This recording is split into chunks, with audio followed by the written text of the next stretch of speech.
This is part 2 of our revision. In this we will discuss that how did liberal nationalism stand for. ठीक है, जो liberal nationalism था वो क्या था? तो अर्ली 19th सेंचुरी के अंदर क्या था, जो यूरोप था it was closely allied to the ideology of liberalism. Liberalism जो टर्म है it drives from the Latin root liber. Liber meaning क्या होता है? फ्री. तो liberalism stood for the freedom for the individual and equality for all before the law. Okay, तो इसमें जो government थी उसने सबसे ज़्यादा जो है इसी कंसेप्ट के ऊपर, इसी कंसेंट के ऊपर इम्फेसाइज्ड किया. तो जो कॉन्स्टिट्यूशन था और जो रिप्रेजेंटेटिव गवर्नमेंट थी वो क्या था, पार्लियामेंट के थ्रू आई, as you all know very well. तो राइट टू वोट जो था एंड वो लोगों को दिया गया and the people get elected generally. ठीक है, तो जिनके पास प्रॉपर्टी होती थी मेनली उन्हीं पर्सन को वोटिंग का राइट होता था और वही लोग गवर्नमेंट को सिलेक्ट करते थे. And man without property and all women were excluded from political rights. जिन लोगों के पास प्रॉपर्टी नहीं होती थी या जो वीमेन होती थी उनको पॉलिटिकल राइट्स से बाहर ही रखा गया, उनको कोई भी राइट्स नहीं दिए गए. जो women and non propertied man and women होती थी उन सब ने they organized opposition movement demanding equal political right. उन्होंने क्या किया, डिमांड की कि हमें भी इक्वल राइट चाहिए और उन्होंने अपोज करना स्टार्ट कर दिया. So the abolition of state imposed restriction on the movement of goods and capital. जो मर्चेंट होते थे उस टाइम पे they travelling in 1833 from Hamburg to Nuremberg to sell their goods. तो उनको क्या करना होता था, they have to pass through 11 custom barriers और उनको कस्टम ड्यूटी पे करनी होती थी about 5% at each one of them. Means अगर वो अलग अलग एरिया से क्रॉस करते हैं तो उस टाइम पे 11 कस्टम बैरियर्स होते थे जिनके ऊपर उनको हर एक के ऊपर 5% जो है कस्टम ड्यूटी पे करनी होती थी. तो इकोनॉमिक एक्सचेंजेस में बहुत सारे ऑब्स्टेकल्स होते थे और जितनी भी कमर्शियल क्लासेस थी उनको भी ग्रोथ करने में बहुत ज़्यादा प्रॉब्लम होती थी. So they argued for the creation of a unified economic territory कि हमें क्या है, गुड्स पीपल एंड कस्टम्स जो ड्यूटीज़ हैं, मतलब इन हमें ये सब चीज़ें क्या है, they are playing a role of hindrance. मतलब वो सब चीज़ें क्या कर रहे हैं, हमारे सामने बैरियर क्रिएट कर रही हैं. तो उस चीज़ को अबोलिस्ड करना चाहते थे. So Union abolished tariff barriers and reduced the number of currencies from over 30 to 2. यानी जो 30 करेंसीज होती थी उनको रिड्यूस करके 2 करेंसी में कन्वर्ट कर दिया गया. अब आता है एक न्यू कंजर्वेशन आफ्टर 1815. 1850 के बाद जो ये कंजर्वेशन था वो कैसे आया. सो जो नेपोलियन के अंदर जो डिफेक्ट था in 1815, European governments were driven by a spirit of conservatism. उन्होंने कंजर्वेटिज्म को स्प्रेड कर दिया. जो बहुत सारे कंजर्वेटिव्स होते थे they did not propose a return to the society of pre revolutionary days. मतलब कि रिवॉल्यूशन से पहले जो सोसाइटी थी वो उसी को प्रपोज नहीं कर रहे थे. जो मॉडर्नाइज पर्सन थे, जो मॉडर्नाइजेशन थी वो क्या कर रही थी, मॉडर्नाइज जो मॉडर्नाइजेशन नेशन था वो शो कर रहा था a strengthen traditional institution like the monarchy. कि जो इंस्टीट्यूशन या जो गवर्नमेंट हो वो पूरी ट्रेडिशनल होनी चाहिए. एक जो मॉडर्न आर्मी थी, एक जो एफिशिएंसी ब्यूरोक्रेसी थी, जो डायनेमिक इकोनॉमी थी, they all abolished the feudalism. और जो सर्फडम था उस मतलब वो उस चीज़ में बिलीव करते थे कि serfdom could strengthen the autocratic monarchy of Europe. तो 1815 में क्या होता है, जो रिप्रेजेंटेटिव होते हैं यूरोपियन पावर के यानी ब्रिटेन, ऑस्ट्रिया, प्रशिया, रशिया, उन्होंने क्या किया, they all collectively defeated Napoleon at the Vienna place. Vienna जो थी वो ऑस्ट्रिया की कैपिटल होती थी उस टाइम पे. तो उन्होंने नेपोलियन को वहाँ पे हरा दिया. और जो बर्बन डायनेसिटी था जो कि फ्रेंच रिवॉल्यूशन के टाइम पे डिपोज्ड हो चुकी थी, वो जो रीस्टोर्ड टू द पावर यानी नेपोलियन की हार के बाद बर्बन डायनेस्टी को दोबारा से पावर में लेके आए. And French lost the territories. जो भी नेपोलियन के टाइम पे फ्रांस के अंदर जो बाउंड्रीज आई थी वो सारी की सारी फ्रांस खो चुका था. जो जर्मन कॉन्फेडरेशन था 39 स्टेट्स का, had been set bye Napoleon, उसको एज इट इज़ रखा गया, उसको चेंज नहीं किया गया. ठीक है.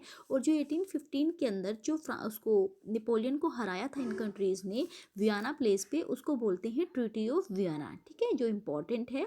जो ऑटोक्रेटिक पीपल थे उन्होंने they did not tolerate criticism and dissent and sought to curb activities that question the legitimacy of autocratic government. तो फिर रिवॉल्यूशनरीज की एंट्री होती है 1815 के टाइम पीरियड पे। जो फियर ऑफ रिप्रेशन था उनकी वजह से बहुत सारे जो लिबरल नेशनलिज्म थे वो अंडरग्राउंड हो जाते हैं। ठीक है, रिवॉल्यूशनरीज क्या करते हैं? Revolutionaries at this time meant a commitment to oppose a monarchical form and to fight for liberty and freedom। वो लोग क्या करते हैं? अपोज करना स्टार्ट कर देते हैं ऑटोक्रेसी को, और फ्रीडम के लिए, लिबर्टी के लिए, फ्रीडम के लिए वो फाइट करना स्टार्ट कर देते हैं। जिसेपी मेज़नी जो थे इटली के अंदर, जो कि बॉर्न हुए थे जिनोवा में 1807 में, वो एक कार्बोनरी सोसाइटी बनाते हैं और उसके मेंबर बन जाते हैं। बट उनकी रिवॉल्यूशनरी एक्टिविटीज़ की वजह से उनको 1831 में बाहर निकाल दिया जाता है। ठीक है, बट मेजनी बिलीव करते हैं that God had intended nation to be the natural unit of mankind. वो पूरी कंट्री को एक देखना चाहते थे, इसलिए उन्होंने बहुत सारी सीक्रेट सोसाइटीज़ बनाई जिनको young Italy and young Europe call करते हैं। तो उसके बाद जो मैटरनिक था, मैटरनिक जो थे वो ऑस्ट्रिया के चांसलर थे। मैटरनिक ने उसको मेज़नी को बोला that the most dangerous enemy of our social order. यानी ये जो डेमोक्रेटिक फॉर्म है, या जो इटली के अंदर जो मेज़नी स्प्रेड कर रहा है, वो क्या है? सबसे डेंजरस एनिमी है हमारे कंट्री का। तो उसके बाद क्या होता है? एज ऑफ रेवोल्यूशन स्टार्ट होते हैं 1830 से लेके 48 तक। तो इस टाइम पे क्या होता है? जो कंजर्वेटिव रिजाइम्स होती हैं वो पावर्स को कंसोलिडेट करने का ट्राई करती हैं। Liberalism, nationalism came to be increasingly associated with revolution in many regions of Europe. ठीक है, तो इस टाइम पे एक बड़ी फेमस सी कोट होती थी that when the France sneeze mat the rest of the Europe catches cold. जो मैटरनिक थे ऑस्ट्रिया के चांसलर, वो बोलते हैं कि अगर फ्रांस स्नीज करता है तो पूरे यूरोप को कोल्ड हो जाता है। मीन्स कि फ्रांस में जो भी एक्टिविटीज़ होती हैं उनका जो इफ़ेक्ट होता है वो पूरे वर्ल्ड के ऊपर पड़ता है। तो यूरोप जो था इस टाइम पे जो नेशनलिस्ट फीलिंग फीलिंग थी वो बहुत सारी कंट्रीज़ में स्प्रेड हो चुकी थी, because all the peoples are educated now. तो इस टाइम पे जो ग्रीक वॉर ऑफ इंडिपेंडेंस था वो स्टार्ट हो जाता है। ग्रीस में क्या होता है? ग्रीस बहुत लॉन्ग टाइम से ओटोमन एम्पायर का पार्ट रहा होता है, बट ग्रीक के लोग चाहते हैं कि उनको फ्रीडम मिले, इसलिए वो ओटोमन एम्पायर के अगेंस्ट रिवॉल्यूशन कर देते हैं।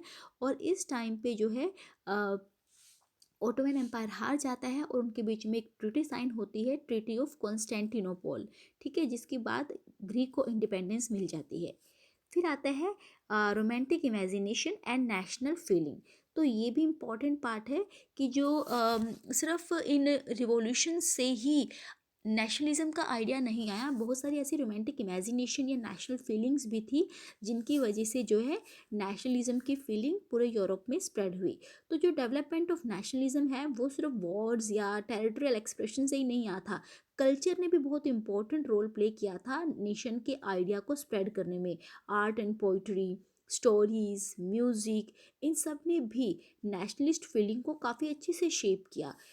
जैसे कि रोमांटिसिज्म जो होता है, रोमांटिसिज्म क्या होता है? कल्चरल मूवमेंट जो कि क्या करता है? नेशनलिस्ट सेंटिमेंट्स को लेके आता है लोगों के बीच में। जो रोमांटिक आर्टिस्ट होते थे, पोइट्स होते थे, they criticized the glorification of reason and science. उन्होंने मतलब वो बोलते हैं कि we should focus on emotions, institutions and mystical feelings. So only जो अदर रोमांटिक्स होते थे वो चाहते थे कि that it should be through folk songs, folk poetries and folk dances. तो ये क्या है? जो folk story, folk songs, folk dances होते हैं वो एक तरह से नेशन की ट्रू स्पिरिट होते हैं। मीन्स उससे हमें अपनी कंट्री की हिस्ट्री के बारे में, प्रेजेंट के बारे में पता चलता है, लोगों की फीलिंग के बारे में पता चलता है। जो नेशनल फीलिंग्स होती थी they were kept alive through the music and languages. तो उस टाइम पे कैरोल क्रिपेंस्की होते थे, उन्होंने नेशनल स्ट्रगल्स को सेलिब्रेट किया through the opera and music. तो फोक डांस जो होते थे वो एक तरह से सिंबल बन गए नेशनलिज्म का। लैंग्वेज ने भी बहुत इंपॉर्टेंट रोल प्ले किया लोगों के नेशनल सेंटिमेंट्स को बना के रखने में। जो रशियन लैंग्वेज थी उसको हर जगह इम्पोज किया गया था, तो बहुत सारे जो लोग थे, क्लर्गी होते थे पोलैंड के, they began to use language as a weapon of national resistance. वो चाहते थे कि हम यूरोपियन लैंग्वेज, हम रशियन लैंग्वेज को ही क्यों फॉलो करें, हमारी खुद की भी लैंग्वेज है। तो उसको उन्होंने वेपन बना लिया, जिसका रिजल्ट क्या निकला है कि जो बहुत सारे नंबर ऑफ प्रिस्ट होते थे, जो बिशप्स होते थे, उनको जेल में डाल दिया गया and sent to Siberia for the Russian authorities as punishment for their refusal to preach in Russian. क्योंकि रशियन जो लोग थे वो नहीं चाहते थे कि उनकी लैंग्वेज को लोग अपोज करें, इसलिए बहुत सारे प्रिस्ट और बिशप्स को क्या क्या पकड़ के साइबेरिया भेज दिया गया पनिशमेंट के लिए। ठीक है, उसके बाद हमारा स्टार्ट होता है हंगर हार्डशिप।